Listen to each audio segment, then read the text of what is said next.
Un jour, il y avait un homme riche qui avait chez lui à la maison un gardien. Et vous savez souvent qu'il y a des gardiens que même le patron ne salue jamais. C'est toujours les gardiens qui saluent le patron. Parce que le patron, lui, n'est pas bien éduqué. Lui ne peut pas saluer quelqu'un qui est inférieur que lui. C'est lui toujours qu'on doit saluer. Ce qui se passe, c'est quoi? Un jour, les gardiens viennent lui dire, patron, ma fille est malade. Son patron lui dit, ce n'est pas la fin du mois. Je ne pourrai pas te donner l'argent. On attend jusqu'à la fin du mois. Tandis que son patron était à mesure de lui payer son salaire même avant. Les gardiens lui ont dit, s'il est possible, paye-moi au moins avant. Quand on arrivera à la fin du mois et tu n'auras plus besoin de me payer parce que j'avais déjà récupéré mon salaire. Parce que si on ne le fait pas, mon enfant va mourir. Et quand il arrive, son patron lui dit, je n'ai pas d'argent. Tu dois attendre à la fin du mois. Qu'est-ce qui se passe? Quand les gardiens arrivent à l'hôpital, quelques temps après, son enfant est mort. Quand son enfant décède, le gardien n'a pas arrêté le boulot. Après avoir qu'il a enterré son enfant, il est retourné au travail. Plusieurs années après, le patron est tombé malade. Quand le patron tombe malade, on l'amène à l'hôpital. Et quand on arrive avec le patron à l'hôpital, c'était tellement urgent qu'il fallait trouver la solution. Il fallait transfuser du sang au patron. Maintenant, il fallait trouver le groupe sanguin qui était compatible au groupe du patron. On a regardé dans ses enfants, ça n'allait pas. Sa propre femme, ça n'allait pas. On a cherché dans la ville, ça n'allait pas. On a dit on essaie d'abord les gardiens.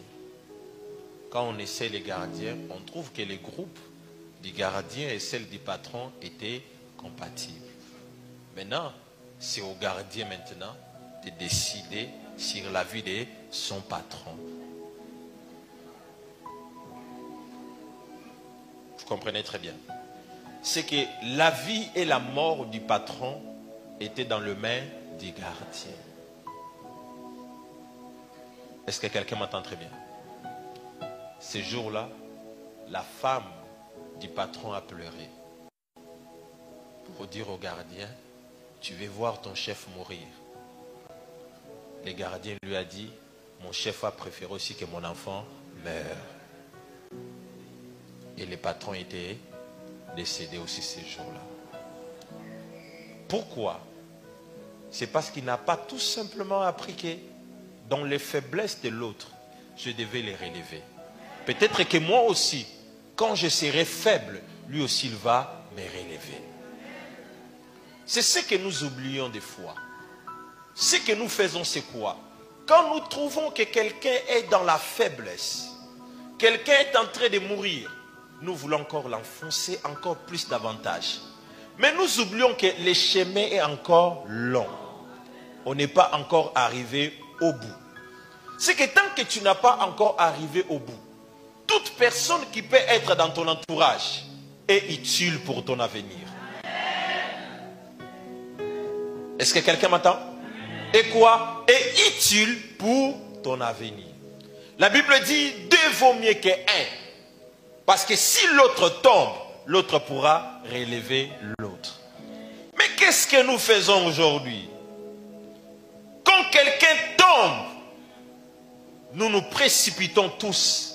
Comment cherchons encore à l'enterrer? Mais nous oublions que nous, on n'a pas encore arrivé. Est-ce que quelqu'un m'entend? Maintenant, quand toi, tu préfères que lui, il meure aujourd'hui, tu vas continuer le chemin seul. Mais tu ne sais pas ce qui t'attend devant. Si les patrons avaient pris quelque temps, avaient pris un peu de son argent, il avait aidé les gardiens, c'est qu'il est en train de sauver sa vie dans le futur.